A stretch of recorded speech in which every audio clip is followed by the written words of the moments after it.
Ang pinagmulan ng 32 kwento ng trono. Noong unang panahon, may isang lugar na tinatawag na Bharat, na ngayoy kilala bilang bansa ng India. May isang binata ang naninirahan kasama ang kanyang matandang ina. Sila'y kabilang sa mataas na uring panlipunan na tinatawag na Brahman. Subalit, sila na may napakadukha. Tanging maliit na dampa lamang at kapirasong lupang tinatanan nila ng gulay ang kanilang pag-aari.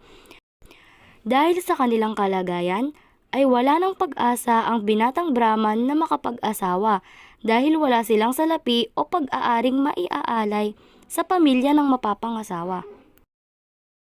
Dapat siguro manghiram o mangutang ka muna sa ating mga kamag-anak at kaibigan. Ang payo ng ina sa kanyang anak. Noong kumikita ka pa'y napakarami mo rin namang taong natutulungan. Dugtong pa niya. Nahihiyaman ay nakumbinsi naman ng ina ang binatang Brahman na humingi ng tulong sa kanilang mga kaibigan at kamag-anak. Gustong-gusto niya talagang makapag-asawa upang may makasama sila ng kanyang matandang ina sa kanilang munting dampa. Pagkalipas nga lang ng ilang linggo ay halos mapuno na ang dalawang banga ng ginto at salaping na iambag ng kanilang mga kaibigan at kamag-anak. At dahil dito, sa wakas, nakapagpakasal ang binatang Brahman. Siya ngayon may isang maganda at mapagmahal na asawang nagngangalang Mela. Ang kanyang ina naman ay masayang masaya dahil may malakas at masipag na manugang na siyang makakatulong sa mga gawaing mahirap na para sa isang matandang katulad niya, tulad ng pagkuha ng panggatong sa gubat at pagluluto ng pagkain ng pamilya. Sa tuwing umaalis ang kanyang manugang para mangahoy, ay laging nagpapaalala sa kanya ang matandang babae. Mag-iingat ka sa espiritu, anak. Itali mong maigi ang iyong buhok dahil iyan ang hahatakin ng espiritu upang makuha ka. Ang lagi niyang paalala. Huwag po kayong mag-alala, inang. Lagi ko pong itinatali ang aking buhok. Sagot naman ni Mela sa kanyang biyanan. Maingat nga niyang itinali ang kanyang buhok sapagkat alam niyang sa dinadaanan niyang mga puno ay may nakatirang tsaktuni, isang espiritu ng may bahay na walang ibang hangad kundi magpanggap bilang asawa. Ito ang nais ng mga espiritu, ang muling maging bahagi ng isang pamilya at magpanggap bilang tao. Subalit, hindi nila maiisahan si Mela dahil hindi lang siya maganda, maayos din siya sa katawan at higit sa lahat ay matalino. Ang akala niya ay masisiyahan na ang kanyang asawa sa kung anong meron sila. Subalit, nagkamali siya.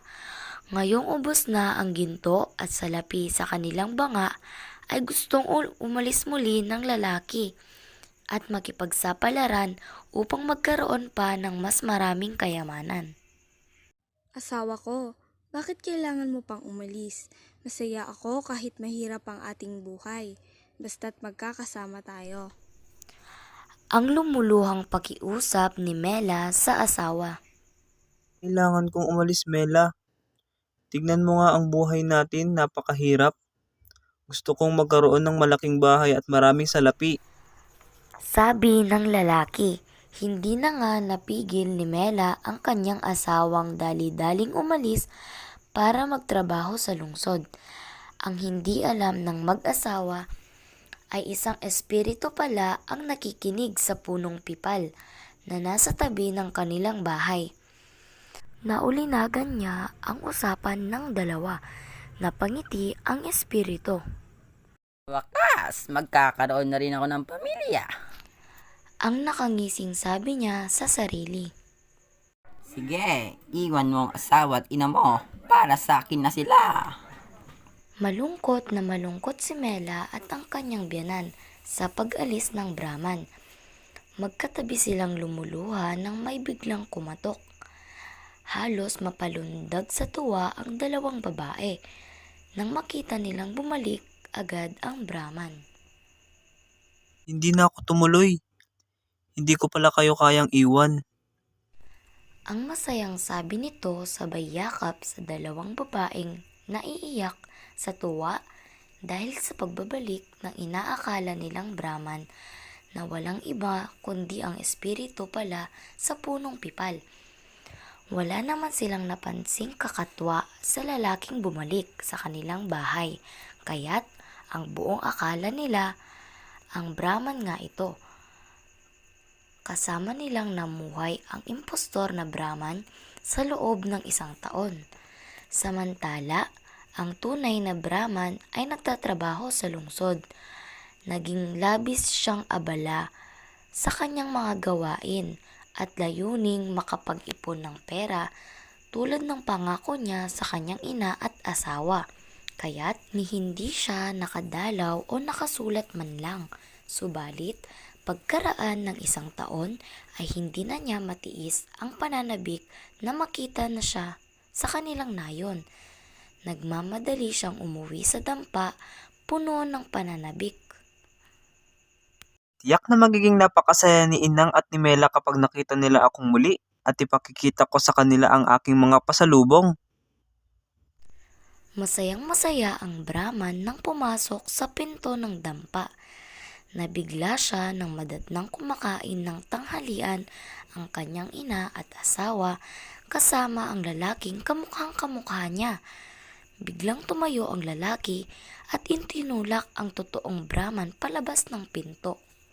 Umalis ka rito. Ina, Mela, huwag niyong papapasukin ang lalaking iyan. Siya ay isang espiritong nagpapanggap na ako. Ang sabi niya habang itinutulak palayo ang bagong dating. Litong-lito ang ina ni Mela sapagkat magkamukhang magkamukha ang dalawang Brahman. Ina, Mela, ako ito. Ang iyong anak ma. Mela, ako ang iyong asawa. Huwag kayong maniwala sa espiritong iyan.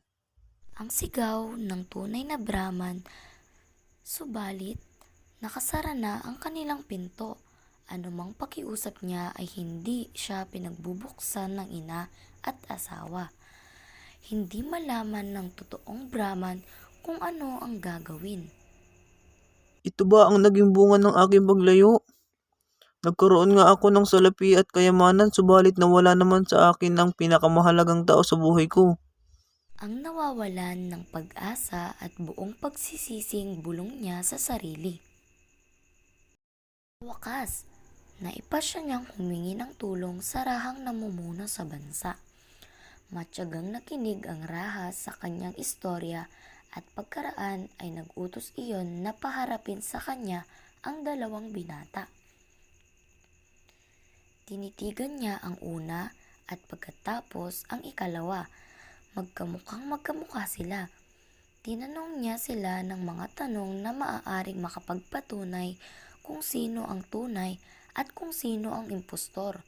Ngunit pareho silang alam na alam ang mga tamang sagot, kaya hindi rin mapagpasyahan ng raha kung sino sa dalawa ang tunay na Brahman.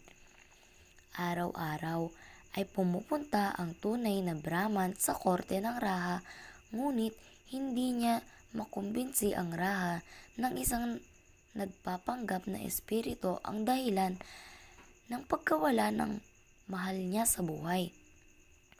Isang araw, habang malungkot siyang naglalakad pabalik mula sa korte ng raha, nadaanan niya ang isang grupo ng mga batang lalaking naglalaro sa bukid. Isa sa mga bata ang patakbong lumapit sa binatang Brahman. Bakit ka malungkot? Tanong niya. Wala na akong ina at asawa. Naagaw na sila ng isang impostor na espiritu. Iyak ng Brahman. Ay, napakalungkot ng buhay ko. Lumapit ka sa aming raha. Sabi ng bata. Lumapit ka at sabihin mo sa kanya ang iyong mga problema at baka matulungan ka niya. Pero kagagaling ko lang sa raha. Maging siya ay hindi naniniwalang ako ang tunay na Brahman. Hindi, Hindi ang Raang iyon.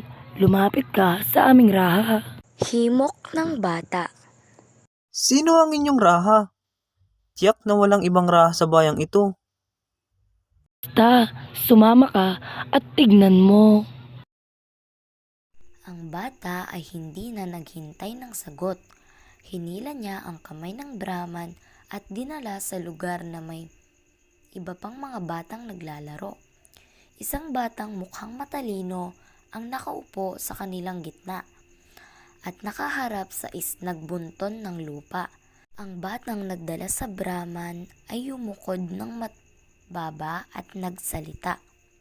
Inyong kamahalan, ang lalaking ito ay may mahiwagang pangyayaring sasabihin at hihingi sa inyo ng payo. Sabihin mo yung kwento, lalaki, at makikinig kami. Sabi ng batang lalaking tinatawag nilang inyong kamahalan ng iba pang mga bata. Nagbibiro ba kayo? Ina at asawa ko ang nawala sa akin. Wala akong panahong makipagbiruan. Hindi kami nagbibiro. Gusto ko talaga naming tulungan. Sabi ng batang nasa tabi ng bunton ng lupa. Ang boses niya ay tunay na nakikiramay. Ang mga bata ay hindi man lamang tumatawa sa kanya. Kaya nakumbinsi ang kawawang Brahman na sabihin ang lahat ng nangyari. Malulutas ko yung problema. Sabi ng bata pagkatapos marinig ang kwento ng Brahman. Pero, may isang kondisyon. Ano yun? Ibibigay ko ang hatol bukas ng umaga. Pero, pupuntahin mo dito, Raha, at ang kanyang mga ministro. At lahat ng tao sa bayan. Pero, paano ko sila mapapapunta rito? Papupugutan ako ng ulo ng raha kapag sinabi ko yan sa kanya. Matatag na sabi ng bata. Bueno, asa sa'yo yan. Lalong nag-alala ang Brahman, ngunit tila wala ng iba pang paraan. Kaya tinapangan niya ang sarili at pumunta siya muli sa raha para sabihin ang kanyang kakatuwang pakiusap. Sa halip na magalit, naging interesado ang raha at pumayag na pumunta sa bukid at dalhin ang lahat ng kanyang mga ministro. Kinaumagahan ang raha, ang binatang Brahman at ang lahat ng tao sa nayon ay pumunta sa bukid. Mangyari pa ang ina, asawa at maging ang espiritu ay nandoon din. Nakangisi ang espiritu dahil hindi siya naniniwalang magtatagumpay ang batang lalaki kung saan maging ang makapangyarihang raha ay nabigo. Yumukod ang batang lalaki sa raha at pumunta sa kanyang pwesto sa bunton ng lupa. Pumarito ako ngayong umaga sapagkat pinapangako mong lulutasin ang misteryong lumilito sa akin. Matigas na sabi ng raha sa bata. Pero tandaan mo, kapag nabigo ka, parurusahan ka ng mabigat. Opo, inyong kamahalan. Formal na sagot ng bata. Pigil ng mga tao ang kanilang paghinga. Isang batang lalaki ang magbibigay ng katarungan habang ang pinakamakapangyarihang pinuno ng bansa ay nakatayo lamang at nanonood. Ang batang lalaki ay humingi muna ng isang boteng may mahaba at makitid na leeg. Nang iyon ay mailagay na sa kanyang harapan ay nagsalita siya. Ito ang pagsubok na lulutas sa mga suliranin ng mga taong ito. Kung sino sa inyong dalawa makakapasok sa boteng ito ay siyang tunay na Brahman. At kung sino man ang hindi makakapasok dyan ay mamamatay. Ang makapangyarihang sabi ng bata. Teka. Ang naiiyak na tutol ng tunay na Brahman sa pagsubok na sa tingin niya hindi makatarungan. Paano ako makakapasok dyan ay ang laki-laki ko? Ang kanyang malakas na tutol. Kung gayon, ay hindi ikaw ang tunay na Brahman. Ikaw, kaya mo? Ang tanong ng bata sa isa pang Brahman. Oo naman, manood kayo. Ang masayang-masayang sabi ng espiritu. Agad siyang nag-anyong hangin at isinilid ang sarili sa loob ng bote. Ito lang ang hinihintay ng bata. Nang makapasok ang espiritu ay agad niyang tinakpan ang bote. Heto, ang impostor na espiritu. Ang sabi niya habang iniaabot sa tunay na Brahman ang bote. Nagawa niyang magpanggap dahil sinamantala niya ang iyong pag-angat na mas maraming yaman. Nagsisisi po ako. Ang mahinang sabi ng tunay na Brahman. Ang tunay ko po palang kayamanan ay ang aking minamahal na ina at asawa. Ang dugtong pa habang mahigpit na niyayakap ang kanyang pamilya. Hindi makapaniwala ang Raha. Saan galing ang iyong katalinuhan? Di ang rang tulad ko hindi naiisip ang ginagawa mong paraan. Ang sabi niya. Mga ordinaryong bata po kami na nagpapastol ng baka. Isang araw, habang nanginginain ang aming mga baka, natagpuan namin ang bunton ng lupang ito. Nagpapalitan kami sa pag-upo sa harap nito. Napansin po namin, ang sino mang maupo sa harap ng bunton nito ay nagkakaroon ng pambihirang katalinuhan. Sa araw na ito'y nagkataong ako po nakaupo. Subalit wala po akong kapangyarihan. Ang lahat ay nagmumula sa bunton ng lupang ito. Ang paliwanag ng bata sa Raha.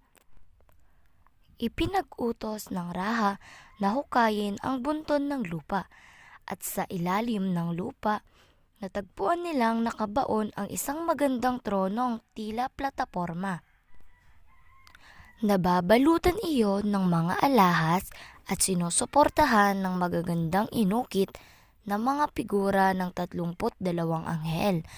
Agad umakyat sa kinaroroonan ng trono ang Raha upang maupo.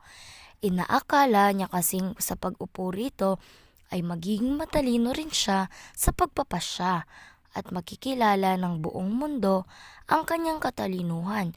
Ngunit bago pa man siya makaupo ay may narinig siyang tinig. Isa sa mga nilinok na figura ang nagsalita. Hinto! Sabi niyon. Nonong ito ay pag-aari ng dakilang Raha Vikramaditya. Bago ka maupo rito, ipakita mo munang kapantay mo siya sa tapang at karunungan. Makinig ka at sabihin namin sa iyo kung gaano sa kadakila. Pagkatapos, isa-isang nagkwento ang 32 anghel tungkol sa katalinuhan at kagitingan ni Raha Vikramaditya. At nang ang huling storya ay maikwento, binuhat ng mga anghel ang trono, pataas ng pataas sa kalawakan at lumipad silang kasama niyon sa malayo, malayong malayo. Naiwan ang Raha na nag-iisip na hindi pa niya taglay ang mga katangiang nagbibigay sa kanya ng karangalang umupo sa trono. Ang ilan sa mga katangiang ito ay kabutihan, lubos na katapatan, pagiging patas at walang kinikilingan, at pagiging makatarungan. Subalit, bago tayo magwakas, makabubuting sabihin na ito ang pinagmulan ng 32 kwentong naging popular sa buong India. Kilala ang mga ito ngayon sa Simbahasana Batisi o ang 32 kwento ng trono.